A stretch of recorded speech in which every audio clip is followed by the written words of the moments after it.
Bonjour et bienvenue dans cette exhortation matinale. Que le Seigneur vous bénisse. Nous sommes dans le ministère de la préparation de l'épouse glorieuse de Jésus-Christ.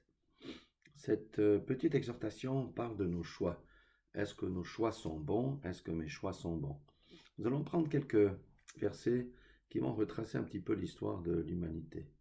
Nous allons prendre Genèse 2, 25, où il est dit ceci d'Adam et Ève lorsqu'ils étaient dans le jardin. Il dit que l'homme et sa femme étaient tous deux nus et ils n'avaient point honte. Voyez, ils n'avaient point honte. C'était le temps véritablement de l'innocence en Éden. Si nous lisons l'ordre que le Seigneur avait donné en Genèse 2,16, nous voyons ceci. L'Éternel Dieu donna cet ordre à l'homme. Tu pourras manger de tous les arbres du jardin, mais tu ne mangeras pas de l'arbre de la connaissance du bien et du mal, car le jour où tu en mangeras, tu mourras. Amen. Eh bien, nous savons ce qui s'est passé et ce fut la fin de la période de l'innocence.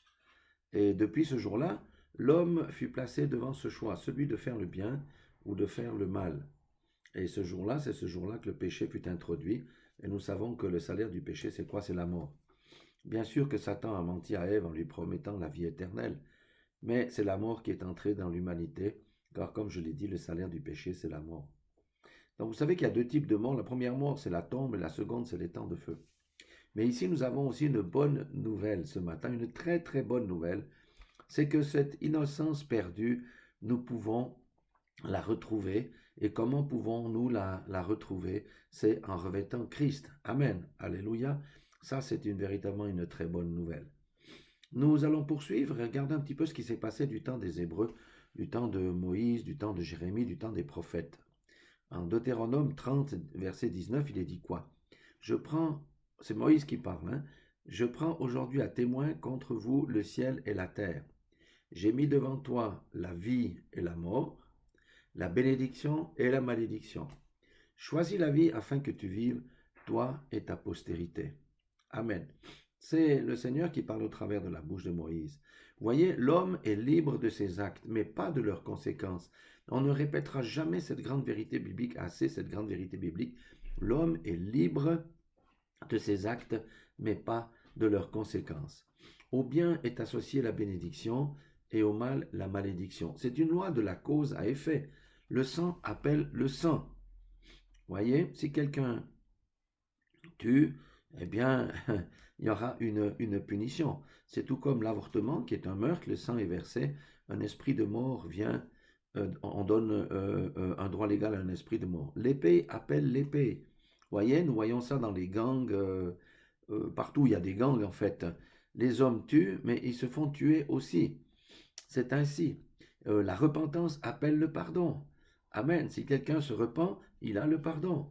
Et le pardon, si quelqu'un pardonne à quelqu'un d'autre, Dieu lui fera miséricorde. Et ainsi de suite. Donc, le bien appelle la bénédiction, le mal la malédiction. Et vous voyez, pour nous, c'est encore la même chose. Chaque jour, nous sommes placés devant les choix. Chaque jour, nous pouvons faire le bien ou faire le mal. Chaque jour, nous pouvons nous laisser influencer par de bonnes pensées ou de mauvaises pensées. Amen. Les bonnes pensées nous amènent à pratiquer le bien et les mauvaises pensées à faire le mal. Chaque jour, nous pouvons choisir de médire ou de nous taire. Chaque jour, nous pouvons choisir d'aimer ou de haïr. Vous voyez, il n'y a pas de position neutre. Il n'y a pas de position neutre. C'est deux royaumes, le royaume de lumière et le royaume des ténèbres. Et le diable va croire que quelqu'un peut se trouver entre les deux. Non, il n'y a pas de position neutre. Est-ce que c'est plutôt facile ou difficile? Ben, c'est difficile, car il y a une lutte. Mais si quelqu'un n'a pas reçu l'Esprit de Dieu, il ne peut pas vaincre. Il ne peut pas vaincre. Israël a toujours échoué malgré les avertissements des prophètes. Mais Israël était sous la loi et ne bénéficiait pas comme nous de la grâce du Seigneur qui nous permet de vaincre le mal en marchant par l'Esprit. C'est ça la grâce de Dieu. Amen. Le Seigneur a souffert à la croix pour nous apporter la victoire. On va y revenir tout à l'heure. 2 Pierre 3,9, ça c'est dans le Nouveau Testament, qu'est-ce que ça dit?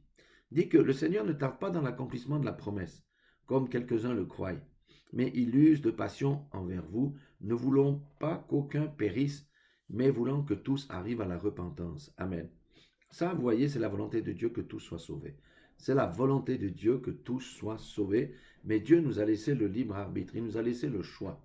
Le périr ici ou périsse fait référence à la seconde mort après le jugement dernier où les méchants seront jetés dans les temps de feu. Jean 3,16, qui est un verset qu'on récite par cœur, il dit que car Dieu a tant aimé le monde, et c'est vrai, Dieu ne veut pas que les gens périssent, hein, qu'il a donné son Fils unique. Ça, c'est la proposition, ça, c'est la solution que Dieu a donnée pour que le monde soit réconcilié avec lui, afin que quiconque croit en lui ne périsse point, mais qu'il ait la vie éternelle. Amen. Dieu propose un choix aux hommes, accepter ou rejeter Christ. Pas de position neutre. Soit on accepte Christ, soit on le rejette. Et si on accepte Christ, on marche en concordance avec les Écritures. La vie éternelle, voyez, nous ne la possédons pas encore puisque nous devons tous mourir. Cependant, un jour, nous revêtirons ce manteau-là, alors que les autres, comme je l'ai dit tout à l'heure, iront dans les temps de feu, ce qui est la seconde mort. Donc, celui qui a réellement cru, c'est pas la foi intellectuelle de dire je crois que Jésus est le Fils de Dieu. La foi de quelqu'un doit se manifester. Celui qui a réellement cru manifeste sa foi par une triple victoire. Bien sûr que nous avons tous des défaites, hein, mais il y a un adage populaire qui dit que si j'ai perdu une bataille, ça ne veut pas dire que j'ai perdu la guerre. Amen. Nous avons une triple victoire. D'abord, la victoire sur le péché. Parce que le péché n'a plus de pouvoir sur celui qui est soumis à la parole, celui qui appartient à Christ. Il y a la lutte, comme je l'ai dit tout à l'heure, mais par l'Esprit, nous faisons taire les actions de la chair.